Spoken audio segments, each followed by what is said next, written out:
গ্রামে তো সব জায়গাতেই এখন খরার পরিস্থিতি হয়ে গেছে। মনে হচ্ছে না যে আর বেশি দিন এই গ্রামে থাকা ঠিক হবে। কাজের জন্য বাইরের গ্রামেই যেতে হবে। ভূষণ কাজের খোঁজে অন্য গ্রামে বেরিয়ে পড়ল। হাঁটতে হাঁটতে সে বিজয়পুর গ্রামে এসে পৌঁছায়। সেখানে তার থাকার কোনো জায়গা ছিল না এবং কাজও ছিল না। হাঁটতে হাঁটতে সে এক ধনী চাষি জগৎ সেটের কাছে পৌঁছে গেল। সেটজি, আমি ভূষণ অন্য গ্রাম থেকে এসেছি।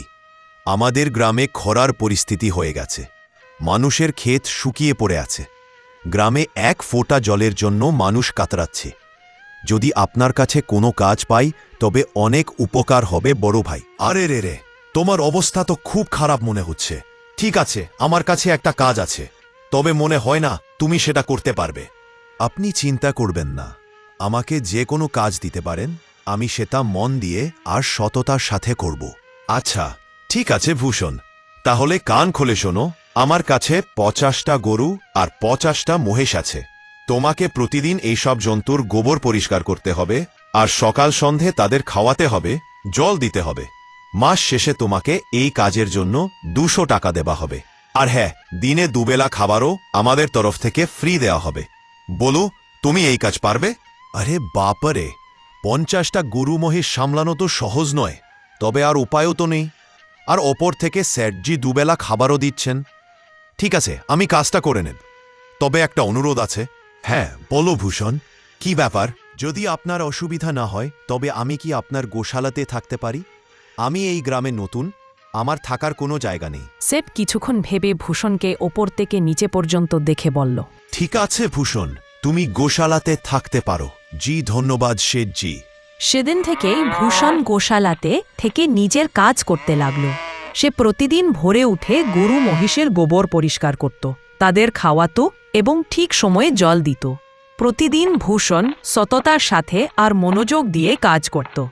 জগৎ সেট ভূষণের কাজ দেখে খুশি হলেন, কারণ সে খুব পরিষ্কারভাবে কাজ করত। একদিন জগৎ সেট ভূষণকে ডেকে বললেন, ভূষণ, তোমার কাজ আমার খুব ভালো লেগেছে। তুমি গরু মহিষের ভালো খেয়াল রাখছো, তাই দুধের মান বেড়ে গেছে এবং গরুগুলো আগের চেয়ে বেশি দুধ দিচ্ছে। তাই আজ থেকে তোমার মাইনে বাড়িয়ে 400 টাকা করে দিচ্ছি। আপনাকে অনেক অনেক ধন্যবাদ সেঠজি। কিছুদিন এমনই চলতে লাগল। ভূষণ সততা আর কঠোর পরিশ্রমের সঙ্গে কাজ করে যাচ্ছিল। ধীরে ধীরে তার কাছে বেশ ভালো টাকা জমা হলো, যেটা দিয়ে সে নিজের জন্য একটা ছোট্ট কুটির বানিয়ে নিল। এই গোশালাতে শুয়ে তো সবসময় গোবরের গন্ধ পেতাম। এখন অবশেষে নিজের ঘরে শান্তিতে শোয়ার সুযোগ পাব। তারপর থেকে ভূষণ দিনে জগৎ সেটের কাছে এসে কাজ করত, দুবেলা খেয়ে ঘুমোতে যেত। এভাবে অনেক বছর কেটে গেল। ভূষণের পরিশ্রমে তার কাছে যথেষ্ট টাকা জমল। একদিন ভূষণ জগৎ সেটকে বলল, সেজি, আজকাল গ্রামে চুরির সমস্যা খুব বেড়ে গেছে। আমার কাছে কিছু টাকা জমেছে যা আমি ঘরে রেখে দিয়েছি, কিন্তু আমি ভয় পাচ্ছি যদি সেগুলো চুরি হয়ে যায়। আপনি জানেন, আমি সারাদিন আপনার কাছে কাজ করি আর শুধু রাতে ঘরে ফিরি। প্রতিদিন টাকার চিন্তায় মন খারাপ হয়। হ্যাঁ ভূষণ, তুমি একদম ঠিক বলছো। প্রতিদিন নতুন নতুন চুরির খবর আসছে, আর সারাদিন তো তোমার ঘর খালি থাকে, তাই চুরির সম্ভাবনা থাকবেই। তবে শোনো ভূষণ, এমন সময়ে এই গ্রামে শুধু একটাই জায়গা আছে যেখানে টাকা নিরাপদ থাকবে। সেটা হলো জমিদারের বাড়ি। কি? জমিদারের বাড়ি? হ্যাঁ ভূষণ, এই গ্রামের জমিদার খুব সৎ আর দয়ালু মানুষ। আমি অনেকের থেকে শুনেছি তাদের বাড়িতে অনেক পাহারাদারও আছে, তাই চুরি হওয়ার সম্ভাবনা একদম নেই। তুমি তোমার টাকা ওখানে রাখতে পারো। আচ্ছা তাই নাকি? ঠিক আছে, তাহলে আজই জমিদারজির সাথে দেখা করে আমার সমস্যা বলবো। সেদিন ভূষণ জমিদারের বাড়ি গেল। এই তোকাই, ভেতরে কোথায় ঢুকে যাচ্ছ? দাঁড়াও ওখানেই। জি জি, আমাকে জমিদারজির সাথে দেখা করতে হবে।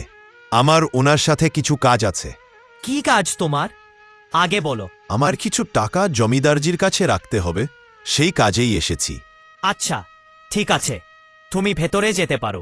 তারপর ভূষণ জমিদার সাহেবের বাড়িতে চলে গেলেন। আসসালামু আলাইকুম জমিদার সাহেব, আমি ভূষণ জগৎ সেটের এখানে কাজ করি। কয়েক বছর আগে অন্য গ্রাম থেকে এখানে এসেছিলাম। ওয়ালাইকুম আসসালাম। ভূষণ, বলো কি কাজে আসছো আমার কাছে? জমিদারজি, আমি বহু বছর ধরে জগৎ সেটের কাছে কাজ করছি আর কিছু টাকা জমিয়েছি, কিন্তু গ্রামে চুরির সমস্যা খুব বেড়ে গেছে, তাই আমি ঘরে টাকা রাখতে ভয় পাচ্ছি।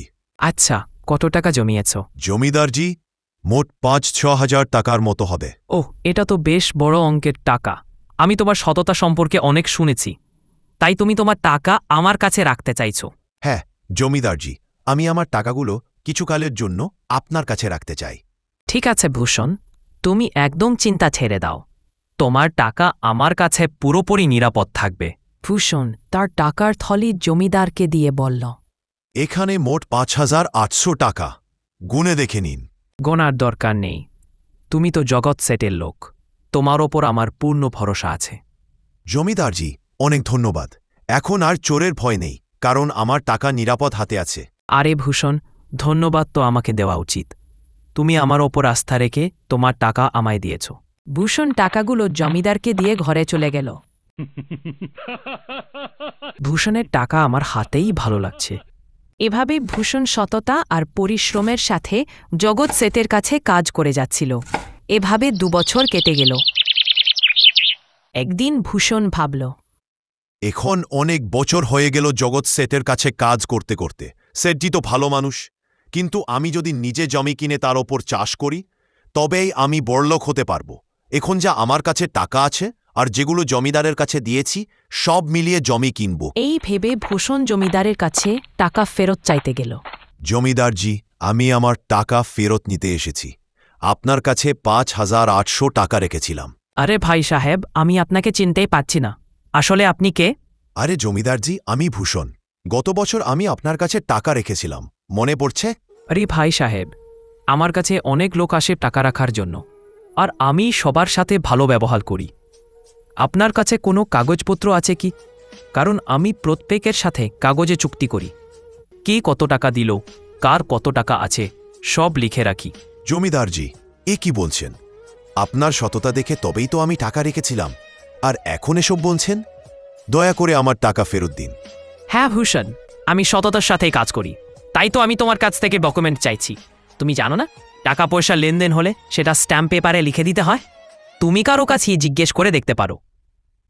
না জমিদারজি, আমি আপনার পা ধরছি, দয়া করে আমার টাকা ফেরত দিন। অনেক কষ্টে জমিয়েছিলাম, আমার সাথে অন্যায় করবেন না। আরে একই কান্নাকাটি শুরু করলে, মনে হচ্ছে তুমি ভণ্ড আর আমার সততার সুযোগ নিতে চাইছো। দাঁড়াও, তোমাকে শিক্ষা দিচ্ছি। এই ভূষণকে এমন মার দাও যতক্ষণ না অজ্ঞান হয়ে যায়। এই লোক আমার সততার ওপর প্রশ্ন তুলেছে, একে ছেড়ো না। জমিদারের লোক ভূষণকে লাঠি দিয়ে বেদম মারল। ভূষণ কষ্ট করে ঘরে ফিরে এলো। তার শরীরে আঘাতের দাগ স্পষ্ট দেখা যাচ্ছিল।